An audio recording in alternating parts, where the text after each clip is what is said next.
Soy Silvia, vengo de Algemesí y tengo un hijo ya adolescente con epilepsia refractaria. La epilepsia refractaria es que es resistente a los fármacos, no le alivian la medicación.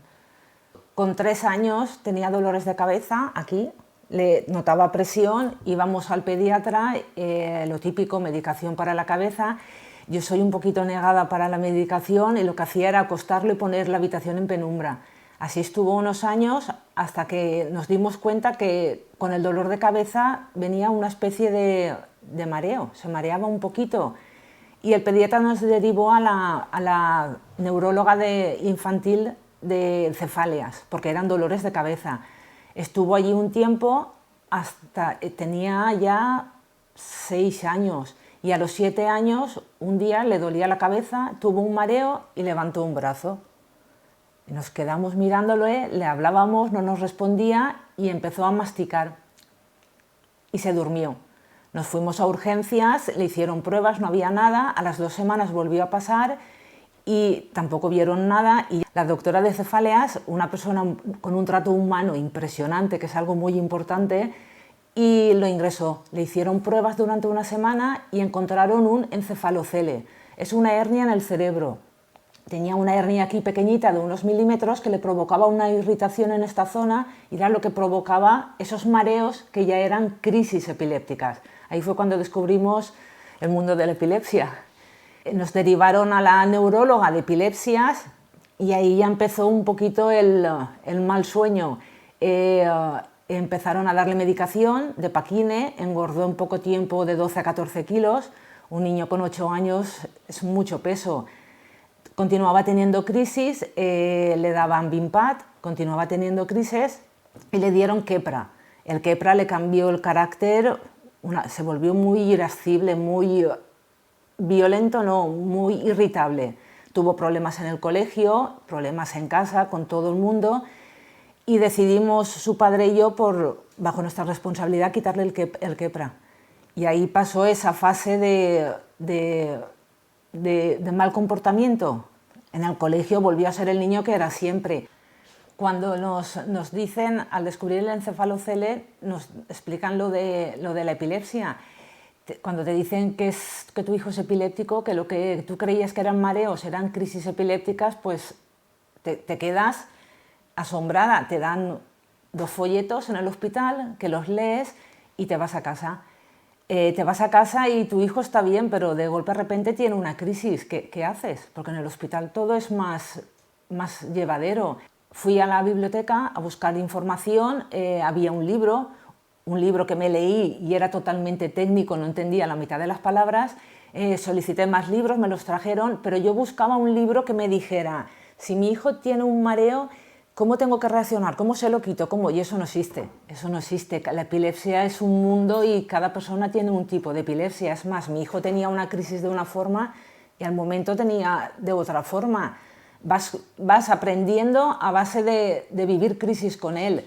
Recuerdo que cuando le dieron el alta del hospital, al día siguiente había que ir al colegio. Él iba al colegio, yo tenía que ir a trabajar. Yo trabajo a 30 kilómetros de donde vivo. 15 minutos antes de salir de casa, él y su hermanito tuvo una crisis.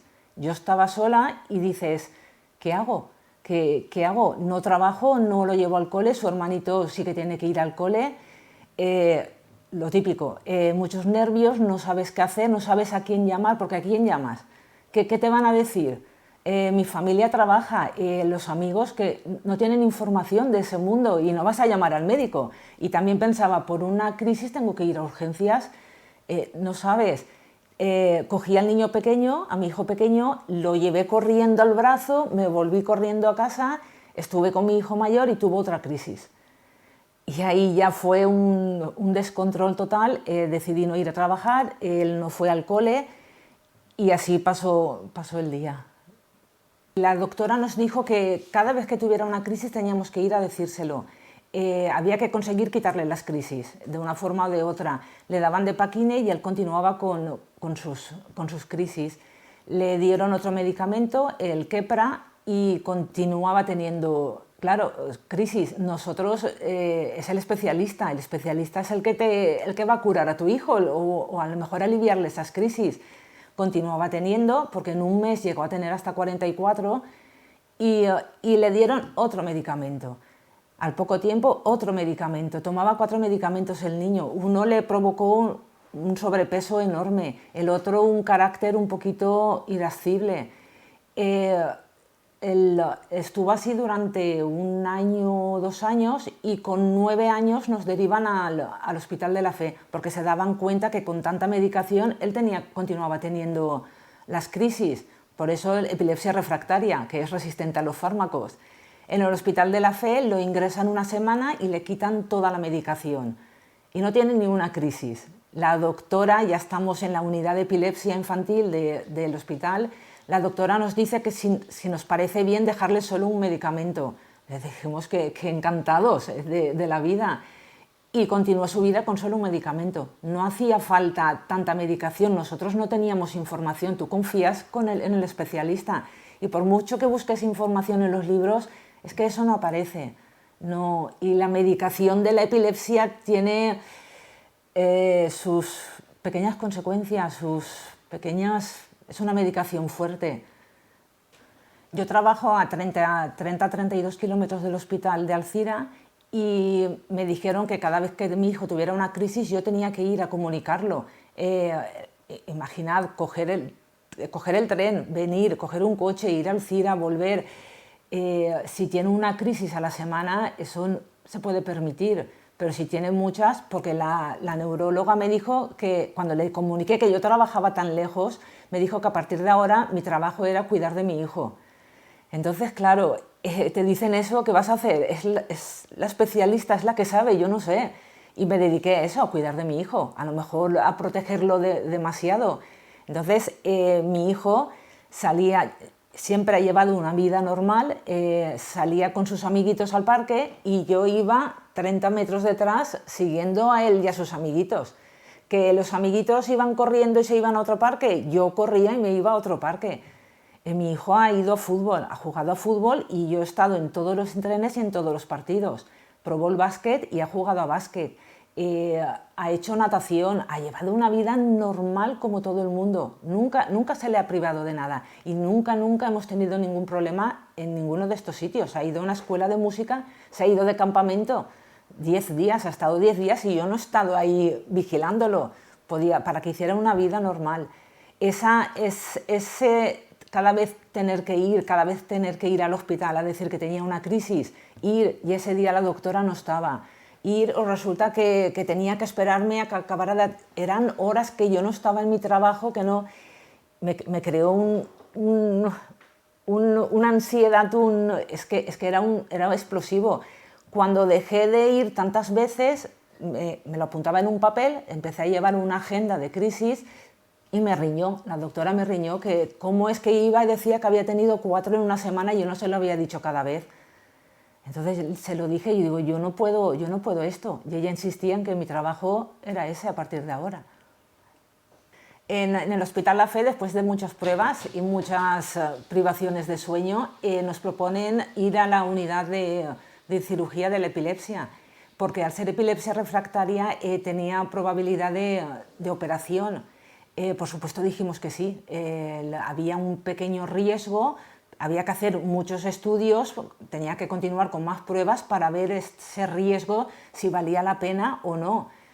Por supuesto, su padre como yo, adelante, le hicieron una prueba que fue impresionante, estuvo 15 días acostado en una cama, le pusieron unos tornillos a los lados y le introducían 162 cables.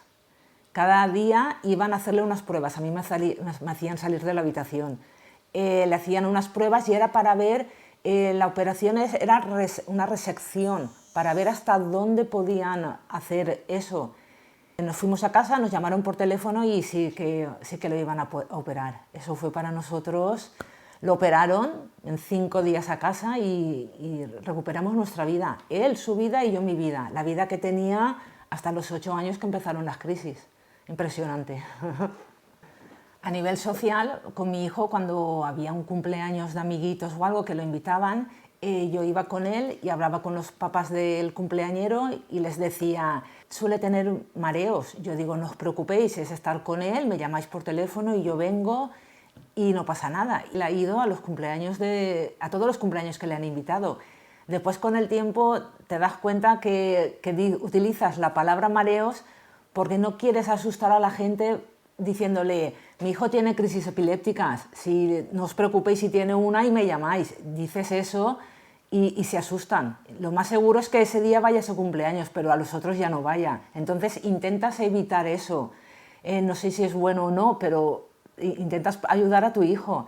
La religión y el cine ha hecho mucho daño a la epilepsia. La gente dice, mi hijo tiene epilepsia, y se lo imagina echando espuma por la boca y convulsionando y como si estuviera poseído por un espíritu. Y eso no es la epilepsia. La epilepsia hay de un montón de formas, y si fuese una de esas, esa persona no está poseída, no tiene nada que ver con eso. Son unas neuronas que van un poquito más rápidas que otras y cada una va por su lado. No es algo así. Cuando yo ya empecé a decir que mi hijo tenía epilepsia, fue impresionante la gente que vivía a mi alrededor y también tenía epilepsia. Una madre se me acercó en un horno a decirme que su hija tenía epilepsia, si podían hablar conmigo. Por supuesto, el marido de una amiga mía, epiléptico desde los 17 años, y tenía 50 y pico, y yo no lo sabía.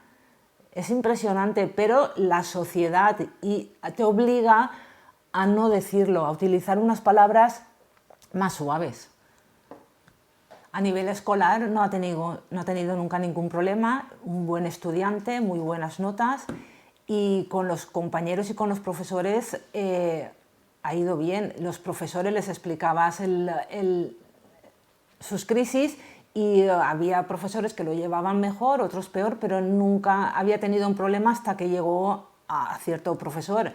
Muchas veces me llamaban por teléfono y me decían, yo estaba en Valencia, me decían, tienes que venir al cole que tu hijo ha tenido eso. Y yo, ¿eso? Y llegaba y lo tenían sentado en una silla en el pasillo. Entonces, siempre acompañado con una de las profesoras que sí que lo llevaba bien. Siempre llamaban a la pobre profesora, que es un encanto.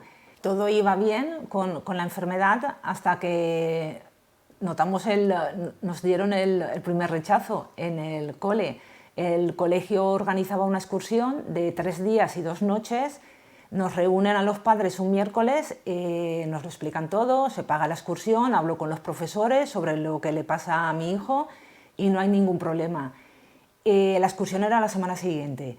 Jueves por la tarde-noche, me llaman por teléfono del colegio que querían reunirse conmigo el viernes a las 5 de la tarde.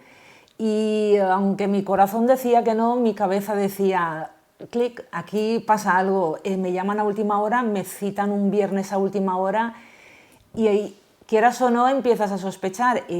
Fui a casa, internet, busqué información sobre epilepsia, asociaciones, y me apareció la asociación ALCE en Valencia. Justamente el mes de mayo es el mes donde se celebra el Día Nacional de la Epilepsia, y ALCE iba a estar en la estación de Renfe de Valencia en una mesa informativa.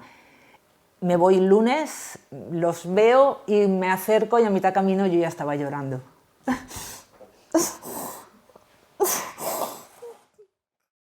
Vienen hacia mí, recuerdo a Sonia que se giró y me cogió y me dice, ¿qué te pasa? Digo, me han reunido en el cole porque va a haber una excursión y me dijeron, van a decirte que no vaya. Y yo, eso no puede ser. Yo digo, un colegio que ha ido toda la vida, un colegio religioso que predican el buen hacer, y su profesora es una religiosa. Yo digo, eso no puede ser.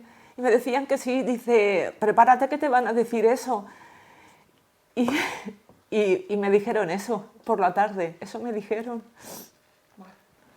El viernes a las 5 de la tarde voy a la reunión, estaba su profesora, la hermana, yo y 2 profesoras más, encima mujeres y con hijos pequeños, que es algo que no entiendo. Me sientan allí y me dicen que habían pensado que era mejor que mi hijo no fuese a la reunión, porque si tenían que estar toda la noche despiertos cuidándolo, pues no podían permitirse eso. Yo les dije que yo era su madre y yo no pasaba la noche despierta cuidándolos, me extrañaba. La hermana me dijo que eso que tenía mi hijo, que ella no lo soportaba, porque su madre tenía eso y no lo llevaba bien. Que habían más niños, padres con niños con lo mismo que el mío, y que no los dejaban ir a la excursión porque decían que era lo mejor. Una cosa que no entiendo. Y me dijeron que no debía de ir porque el hospital estaba a 25 kilómetros del sitio donde iban a pasar la noche. Entonces, si le pasaba eso, ¿cómo iban a desplazarse 25 minutos? La hermana me tocaba y decía, Silvia no se entiende, ¿a que sí? Yo me quedé callada, no abrí más la boca y me fui a casa con esa noticia. Salgo del colegio impresionada, vamos. Mi cabeza estaba impactada, en blanco, y me voy al pabellón. Mi hijo estaba entrenando baloncesto, estaba su padre vigilándolo, y cuando entro, su padre me mira y le digo, no quieren que vaya. Y nos pusimos los dos en público a llorar. Nos fuimos a casa, disimulamos delante de mi hijo, y él se da cuenta de algo, y recuerdo que se me acerca y me dice, mamá, dice, ¿qué han dicho? Y digo, cariño, dice, ¿qué han dicho? Que no vaya a la excursión. Y le digo, no quieren que vayas. Y al momentito se va y vuelve y dice, la culpa es mía por tener esa enfermedad. Y ahí fue cuando dije, no, cariño, la culpa no es tuya, la culpa es de esa gente que no tiene bien la cabeza. Tú vas a ir a la excursión, ya verás como sí. El lunes por la mañana, porque creo que esa profesora tenía muy bien pensado habérmelo comunicado un viernes a las 5 de la tarde, el lunes por la mañana me voy a la asociación ALCE, les digo que tenían toda la razón y empiezan a informarme. Me dicen que presente un escrito, yo y su padre, como que nos hacemos responsables de nuestro hijo y le quitamos toda responsabilidad al colegio si pasara algo, si tuviera alguna crisis. Nos informan que presentemos el escrito con un sello de registro y que nos contesten por escrito. En esa misma tarde me llaman del colegio y tengo la respuesta. En la respuesta se nos dice que el colegio no está haciendo ninguna discriminación por enfermedad al niño, que lo que pasa es que el hospital está a 25 kilómetros y si pasara algo, pues son muchos kilómetros por medio, que si queríamos que nuestro hijo fuese necesitaban autorización nuestra y autorización del pediatra. Vuelvo a ALCE, lo explico y cuando ven el escrito del colegio me dicen vete corriendo, eso ya era martes, la excursión era el miércoles, me dicen vete corriendo y habla con tu pediatra, dice que te haga un escrito autorizándolo. Voy a la pediatra y la pediatra dice que ella no tiene por qué autorizar a mi hijo, ella no es su madre, pero que nos hizo un escrito diciendo que no corría el mismo peligro de que la residencia estuviera a 25 kilómetros que cualquier otro niño, porque otro niño se cae un porrazo, se rompe un pie y en la distancia de kilómetros es lo mismo. Tuve la suerte de que mientras yo hacía ese trámite, la consellera de Educación estaba en la mesa de ALCE. Ese era el Día Nacional de la Epilepsia y ALCE había puesto una mesa en la plaza del Ayuntamiento de Valencia. Le comentaron mi caso y la consellera dijo, dadme el teléfono del colegio. Y fue una alegría para todos. Mi hijo fue a la excursión. Un momento antes de salir del autobús, claro, yo tenía que llevar la medicación a los profesores. Se me acercó una de las profesoras que estuvo en la encerrona que me hicieron y me dijo, ¿has denunciado al colegio? Y yo no denuncié al colegio, nunca he denunciado al colegio. Y me dijo que si fuese su hijo no hubiera ido a la excursión. Pero mi hijo subió al autobús y cuando el autobús pasó por delante le hice una fotografía y se la envié a la asociación de ALCE y les dije que gracias a ellos mi hijo iba en ese autobús. Mi hijo está operado, no tiene crisis, pero por supuesto continuamos en la asociación ALCE. ALCE, recuerdo el día que los conocí, sin preguntarme si era socia, sin decirme nos tienes que pagar tanto por haberte ayudado, porque me ayudaron muchísimo y estuvieron ahí sin ningún problema, por supuesto que voy a pertenecer a la asociación ALCE. Es que ALCE no tiene que desaparecer nunca. Toda esa información que busqué yo hace años en libros, que los leía y no entendía lo que decían, con ALCE empecé a entender las epilepsias, los tipos de epilepsias que hay muchísimas que yo desconocía, en un vocabulario sencillo para la gente de la calle, que soy yo, gente de la calle. Esa información, la guía de la epilepsia, la tengo en casa, tengo los pósters y a cualquier sitio que voy, yo muchas veces llevo la epilepsia, porque sé una falla o algo que sé que hay gente, es impresionante. Alce hace mucho, hace cursos, lo de los pasos, acumula pasos por la epilepsia, es impresionante y siempre está ahí Alce y siempre tiene que estar ayudando a todos.